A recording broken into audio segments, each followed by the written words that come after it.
जय श्री राम, जय माता दी। तो चैत्र नवरात्रि 2025 30 मार्च से 7 अप्रैल तक माँ जगदम्बे की पूजा की जाएगी। और इसी के अंतर्गत मैंने नवरात्रि स्पेशल सीरीज़ में मैया के व्रत से रिलेटेड सारी चीज़ों का वीडियो बनाया हुआ है। आप जाकर चैनल पर चेक कर सकते हैं। साथ ही इस वीडियो में मैं आपको बताने वाली हूँ कि कैसे आप कलश स्थापना कर सकते हैं। साथ ही वो कौन से 2 शुभ मुहूर्त रहेंगे जब आपको घटा स्थापना करनी है, क्या विशेष सामग्री आपको इस्तेमाल करनी है। तो आइए जानते हैं। इस वर्ष नवरात्रि में सर्वार्थ सिद्धि योग में माँ जगदम्बा की आराधना होगी और इस बार माता का आगमन हाथी पर होगा। तो आइए जानते हैं कि चैत्र नवरात्रि के दिन कलश स्थापित करना कितना शुभ रहेगा और माता की सवारी का क्या असर होने वाला है।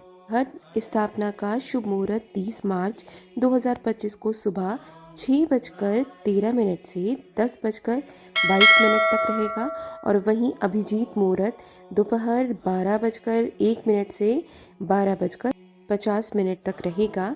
इन मुहूर्त पर आप कलश स्थापना कर पूजा का संकल्प लेंगे। और अब जानिए आवश्यक सामग्री जो कलश स्थापना के लिए हमें ज़रूरत पड़ने वाली है। इस सामग्री को मैं डिस्क्रिप्शन में भी लिख दूंगी।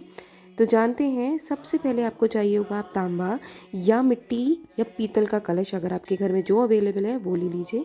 गंगा जल या कोई शुद्ध जल ले लीजिए। फिर आम के पत्ते चाहिए होंगे कम से कम 11। नारियल आपको चाहिए जो कि लाल कपड़े में लिपटा हुआ हो, मौली इसको हम कलावा भी कहते हैं। सुपारी, पान, चावल जो अखंडित हो, टूटे हुए ना हो। हल्दी, कुमकुम, रोली, चंदन, दुर्वा घास, फूल माला चाहिए। लाल फूल ज़रूर होने चाहिए मैया के लिए। 5 तरह के पत्ते उपलब्ध अगर हो जाए तो बहुत अच्छा है। और लाल कपड़ा या लाल चुनरी हो मैया के आसन के तौर पर।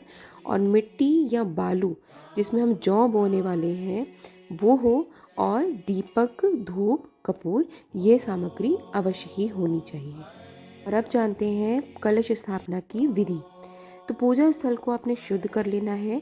जिस स्थान पर कलश स्थापित होने वाला है वहाँ गंगा जल से आप पवित्र कर लें।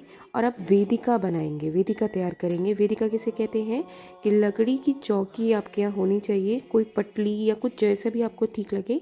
लाल रंग का वस्त्र उस पर बिछा लें और थोड़े से अक्षत छिड़क दें। अब उस पर मिट्टी और जौ की को एक पात्र में ले लें, जो हमने पहले आपको बताया था कि उसमें आप एक पात्र में ले लें। और कोशिश करेगा कि वो जौ जो है वो भीगे हुए हों, तो उससे वो जल्दी अंकुरित हो जाते हैं और ये समृद्धि का प्रतीक होता है।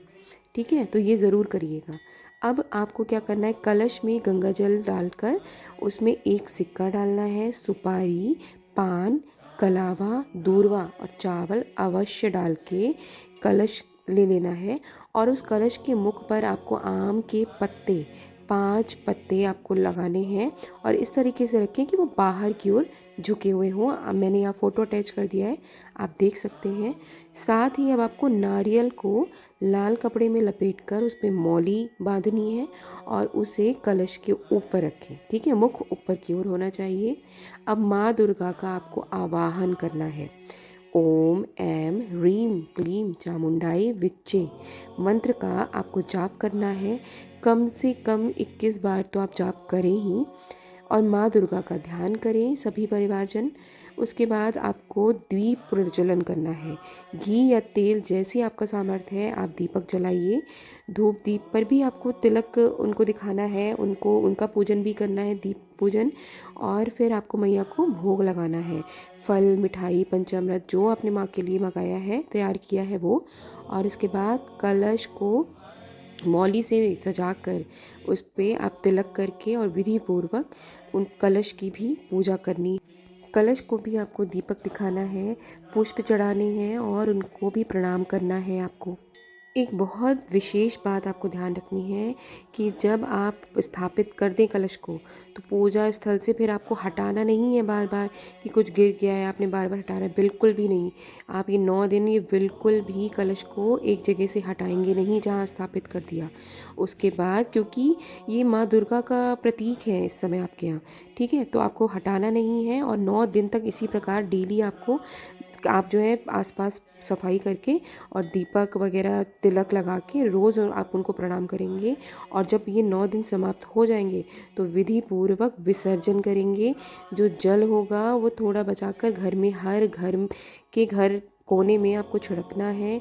आप चाहें तो थोड़ा ग्रहण भी कर सकते हैं और बचा हुआ जल आप अपने पौधों में डाल सकते हैं। बाकी जो चीज़ें हैं वो आप गंगा मैया में या जो भी आपके यहाँ नदी है आसपास वहाँ प्रवाहित कर दीजिए। नवरात्रि कलश स्थापना करने से घर से कभी सुख समृद्धि जाती नहीं है और माँ दुर्गा की कृपा हमेशा आप पर बनी रहती है। साथ ही नेगेटिव एनर्जीज जो होती हैं घर में, नज़र दोष या कुछ भी, ये सब दूर हो जाता है और आपको मिलता है मनोवांछित फल। तो आशा है आपको ये वीडियो पसंद आया हो। आप कमेंट में ज़रूर बताएं। जय माता दी, जय श्री राम।